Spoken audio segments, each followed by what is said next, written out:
Hello मेरे प्यारे दोस्तों, आप लोग कैसे हैं। आई होप आप लोग अच्छे होंगे और अपने पढ़ाई में मन लगाकर पढ़ते होंगे। बच्चों, मैं आप लोगों के लिए लाई हूँ कक्षा 8 के लिए वीवीआई क्वेश्चन। तो चलिए बच्चों क्वेश्चन की ओर। तो हमारा फर्स्ट क्वेश्चन कहते हैं,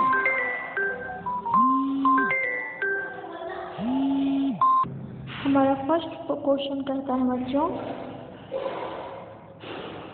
क्या कहता है, कोशिका का सबसे बाहर का आवरण क्या कहलाता है। बच्चों, जो कोशिका का ना सबसे बाहर का आवरण होता है उसे क्या कहते हैं। तो इसका राइट आंसर क्या हो जाएगा, कोशिका झिल्ली। तो इसका राइट आंसर क्या होगा, कोशिका झिल्ली। बच्चों, कोशिका झिल्ली का ही एक और नाम है प्लाज्मा झिल्ली। ठीक है। अब नेक्स्ट क्वेश्चन हमारा क्या कहता है, कोशिका झिल्ली एवं उसके बीच के भाग को क्या कहते हैं। बच्चों, जो कोशिका झिल्ली है ना उसके बीच के भाग को कहते हैं कोशिका द्रव्य। बच्चों, यहाँ होगा कोशिका झिल्ली एवं केंद्रक। ठीक है, यहाँ होगा बच्चों केंद्रक।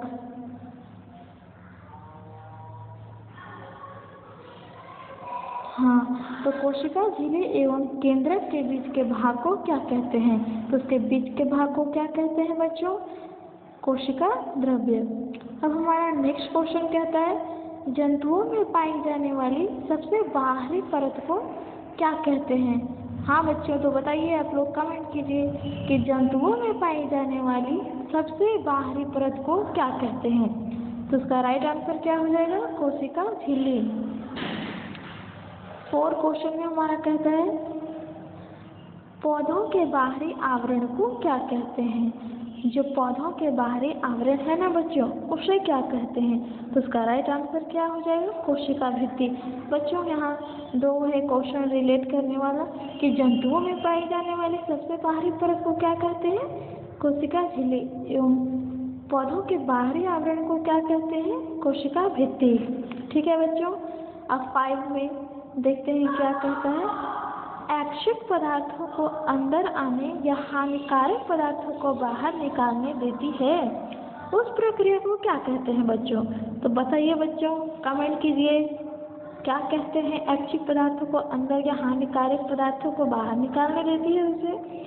तो बच्चों मैं बता देती हूँ, उसे क्या कहते हैं, चयनात्मक पारगम्य झिल्ली। ठीक है बच्चों, आई होप यहाँ तक आप लोगों को क्वेश्चन अच्छे से समझ में आए होंगे और आंसर भी।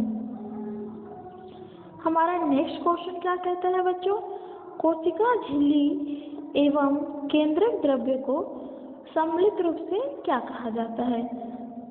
बच्चों, ये तो इजी आंसर है, कमेंट कीजिए, जरूर कमेंट कीजिएगा बच्चों। जो कोशिका झिल्ली है एवं केंद्रक द्रव्य है उसको सम्मिलित रूप से क्या कहा जाता है। तो उसका राइट आंसर हो जाएगा जीव द्रव्य। ठीक है। अब हम नेक्स्ट क्वेश्चन में चलते हैं।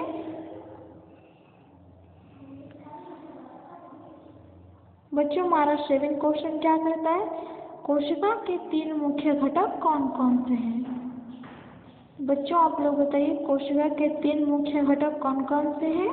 तो इसका राइट आंसर हो जाएगा कोशिका झिल्ली, केंद्रक एवं कोशिका द्रव्य। बच्चों, ये सब इजी प्रश्न हैं, आप लोग इसे अच्छे से ध्यान से देखिएगा और समझने का प्रयास कीजिएगा, क्योंकि बच्चों यहीं से आपके जो क्वेश्चन होते हैं ना यहीं से छपते हैं। ठीक है। नेक्स्ट क्वेश्चन में हम लोग चलते हैं। नेक्स्ट क्वेश्चन हमारा क्या कहता है, केंद्रक के अंदर एक छोटी सघन संरचना दिखाई पड़ती है, उसे क्या कहा जाता है। बच्चों, जो रोम जैसा छोटा छोटा जो सघन संरचना पूरा जकड़े रहता है ना, तो उससे क्या कहते हैं बताइए। तो उसका तो सही जवाब हो जाएगा केंद्रिका। ठीक है बच्चों। अब हमारा नेक्स्ट क्वेश्चन क्या कहता है, आनुवंशिक गुणों को जनक से पीढ़ी दर पीढ़ी स्थानांतरित करती है, उसे क्या कहते हैं। मतलब हुआ, आनुवंशिक गुणों का मतलब होता है कि एक पीढ़ी से दूसरी पीढ़ी तक जाना, अपने माता पिता से बच्चों तक जाना। ठीक है। तो उसको क्या कहते हैं बच्चों, उसको गुणसूत्र कहते हैं। एक बार फिर से बच्चों, जो आनुवंशिक गुण होते हैं, आनुवांशिक गुण कहते किसे हैं? जो पीढ़ी दर पीढ़ी स्थानांतरित करते हैं अपने जनक से, अपने माता पिता से। ठीक है, आनुवांशिक गुण जैसे कि हो गया कि अपने माँ जैसा बाल दिखता हो, आँख दिखता हो,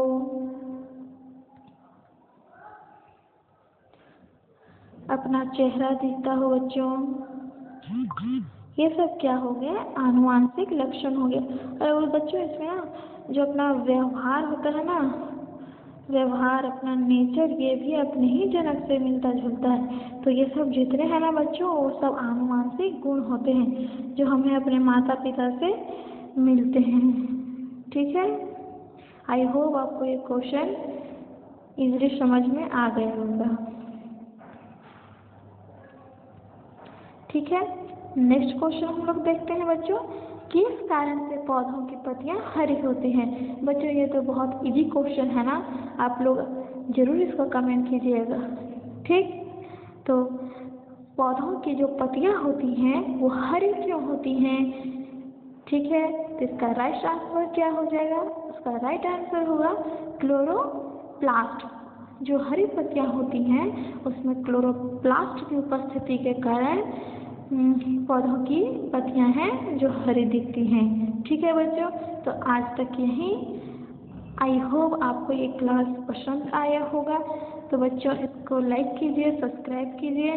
ठीक है बच्चों, मैं सब्सक्राइब इसलिए करने के लिए कह रही हूँ बिकॉज जैसे ही मैं कोई वीडियो डालूँ तो आपके पास नोटिफिकेशन पहुँच जाए और आप उसे टाइम से देख लें। ठीक है बच्चों, आप लोग इसी तरह मन लगाकर पढ़ते रहिए, बढ़ते रहिए बच्चों। ऑल द बेस्ट बच्चों।